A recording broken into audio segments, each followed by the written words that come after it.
Claustrophobia, ഇടുങ്ങിയ സ്ഥലങ്ങളോടുള്ള അകാരണമായ ഭയം.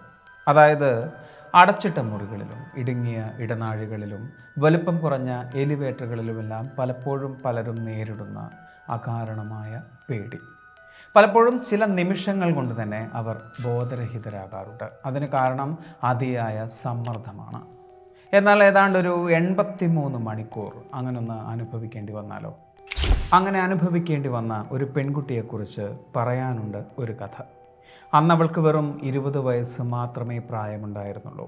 2 കുറ്റവാളികളാൽ തട്ടിക്കൊണ്ടുപോകപ്പെട്ട ആ പെൺകുട്ടി ഏതാണ്ട് 1 മീറ്ററോളം ഭൂമിക്കടിയിൽ ഇടുങ്ങിയ ഒരു ഫൈബർ പെട്ടിയിൽ കമഴ്ന്ന് കിടന്നത് 3 ദിവസത്തിൽ കൂടുതലാണ്. സിനിമകളെ പോലും വെല്ലുന്ന ഈ ഒരു സംഭവം നടക്കുന്നത് 1968-ലാണ്. ക്ലോസ്ട്രോഫോബിയ ഉള്ളവരെ ഈ ഒരു വീഡിയോ കാണാൻ ഞാൻ പ്രേരിപ്പിക്കുന്നില്ല, എങ്കിലും ഞാൻ ക്ഷണിക്കുന്നു, കയറിപ്പോരും ചങ്ങായിമാരെ, ബേപ്പൂർ സുൽത്താൻ്റെ ദുനിയാവിലേക്ക്.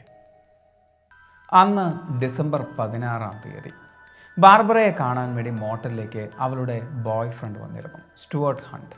ഏതാനും മണിക്കൂർ അവർ സംസാരിക്കുകയും സ്റ്റുവർട്ട് തിരിച്ചു പോവുകയും ചെയ്തു.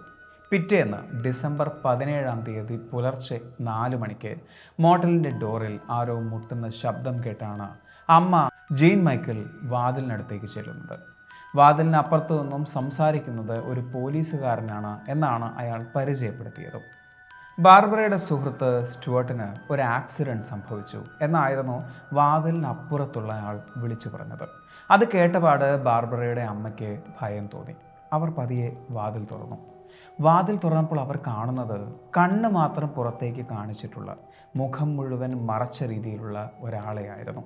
അയാളുടെ കയ്യിൽ ഒരു ഷോട്ട് ഗണ്ണുണ്ടായിരുന്നു.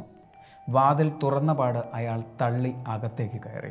ഗണ്ണ് കാണിച്ച് പേടിപ്പിച്ച് പനിച്ച് വിറച്ച് കിടക്കുന്ന ബാർബറയെ തൂക്കിയെടുത്ത് പുറത്ത് നിർത്തിയിട്ടിരിക്കുന്ന നീല നിറത്തിലുള്ള വോൾവോ കാർ ലക്ഷ്യമാക്കി അവർ ഓടി. ഏതാനും മണിക്കൂറുകൾക്കുള്ളിൽ അവരെ തേടി ഒരു സന്ദേശം വന്നു, കിഡ്നാപ്പേഴ്സിൻ്റെ. ആ സന്ദേശത്തിൽ പറഞ്ഞത് ഇങ്ങനെയായിരുന്നു: നിങ്ങളുടെ മകളെ തിരികെ ലഭിക്കണമെങ്കിൽ $5 ലക്ഷം ഞങ്ങൾ ആവശ്യപ്പെടുന്നത് എന്ന്. ബാർബറയെ ഒരു പെട്ടിയിലാക്കി മണ്ണിനടിയിൽ കുഴിച്ചിട്ടിരിക്കുകയാണ് എന്ന്.